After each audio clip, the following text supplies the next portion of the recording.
सुबह की पहली किरण के साथ जब मोहन अपने खेत पहुंचा तो उसकी आंखें फटी की फटी रह गईं। जहां कल तक धूल उड़ती थी, आज वहां घुटनों तक ऊंची हरी भरी फसल लहलहा रही थी।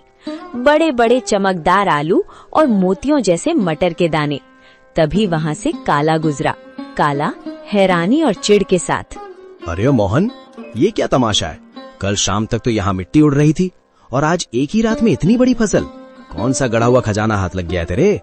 या कहीं शहर से कोई चोरी का माल लाकर यहाँ गाड़ दिया है? नहीं काला भाई, ये ना कोई चोरी है और ना कोई तमाशा।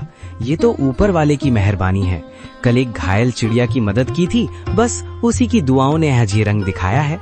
देख भाई, कितने सुंदर आलू और मटर है। तू भी थोड़े घर ले जा। दुआएं? चिड़िया मुझे बेवकूफ समझता है। ये जरूर कोई काला जादू है। जोर से, मुझे तेरे खैरात की जरूरत नहीं है मोहन। याद रख, जो रातों रात उगता है वो रातों रात ढल भी जाता है। काला के मन में शांति नहीं थी। वो जानना चाहता था कि मोहन को ये सब मिला कैसे। वो बिल्ली के कदमों से मोहन के टूटे हुए घर के पीछे पहुंचा और खिड़की से कान लगाकर सुनने लगा। अंदर मोहन, बिमला और माँ बातें कर रही हैं। मोहन, मुझे अब भी यकीन नहीं होता। वो सुनहरी परी सच में हमारे लिए फरिश्ता बनकर आई थी। उसने कहा था ना कि जब तक दिल साफ रहेगा ये फसल बढ़ती रहेगी। हाँ बिमला, उसने उसी बरगद के पेड़ के पास दर्शन दिए थे जहाँ से मैं रोते हुए लौट रहा था। वो दिव्य प्रकाश, वो ममता भरी आंखें, मैं कभी नहीं भूल सकता। काला भाई को शक हो रहा था, पर उसे कैसे समझाऊं कि ये सब दया का फल है। काला खिड़की के बाहर बुदबुदाते हुए, अच्छा तो ये बात है। बरगद का पेड़, परी और सुनहरी पोटली। अगर उस भीख मंगे मोहन को परी मिल सकती है तो मैं तो उससे कहीं ज्यादा चालाक हूँ। मैं भी कल उसी पेड़ के पास जाऊंगा और उस परी से सब कुछ छीन लूंगा। काला सुबह सुबह उसी बरगद के पेड़ के नीचे पहुंच गया। उसने एक जाल बिछाया और एक चिड़िया के आने का इंतजार करने लगा। उसने सोचा कि वो किसी चिड़िया को घायल करेगा और फिर उसकी मदद का नाटक करेगा। कहाँ है वो परी? ओ चिड़िया, बाहर निकल। देख, मैं तेरे लिए कितने दाने लाया हूँ। बस एक बार मेरे सामने आ जा और मुझे वो मखमली पोटली दे दे। मुझे आलू मटर नहीं, मुझे सोना चाहिए, चांदी चाहिए। मैं उस मोहन से बड़ा आदमी बनना चाहता हूँ।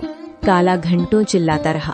कभी रोने का नाटक करता तो कभी लालच में पेड़ की टहनियां हिलाता, लेकिन वहाँ सन्नाटा छाया रहा। अचानक एक तेज ठंडी हवा चली और एक आकाशवाणी हुई। काला, प्रार्थना हृदय से की जाती है, लालच से नहीं। मोहन ने एक जान बचाने के लिए अपनी कमीज फाड़ी थी और तू एक जान लेने के लिए जाल बिछा रहा है। जा, तुझे कुछ नहीं मिलेगा, क्योंकि तेरा मन ईर्ष्या की राख से भरा है। लालच की फसल कभी मीठी नहीं होती। नहीं, ये नाइंसाफी है। उस गरीब को सब कुछ और मुझे कुछ नहीं। अगर मुझे नहीं मिला तो मैं मोहन का भी कुछ नहीं रहने दूंगा।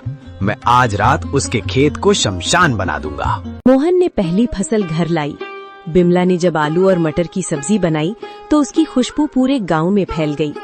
बीमार माँ ने जैसे ही एक निवाला खाया, उनके चेहरे पर रौनक आ गई।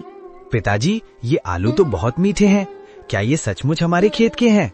अब मुझे स्कूल जाने के लिए नया बस्ता मिलेगा ना? हाँ मेरे बच्चे, अब हम कभी भूखे नहीं सोएंगे। बिमला देखो, भगवान ने सुन ली। आज माँ की आंखों में चमक देखी? ये उन जादुई बीजों का ही प्रताप है। बिमला आंखों में आंसू भरकर, मैं तो डर गई थी मोहन। मुझे लगा था कि गरीबी हमारी पहचान बन गई है, लेकिन आज पहली बार लग रहा है कि हमारे घर में भी लक्ष्मी ने कदम रखा है। पर मुझे उस काला से डर लगता है।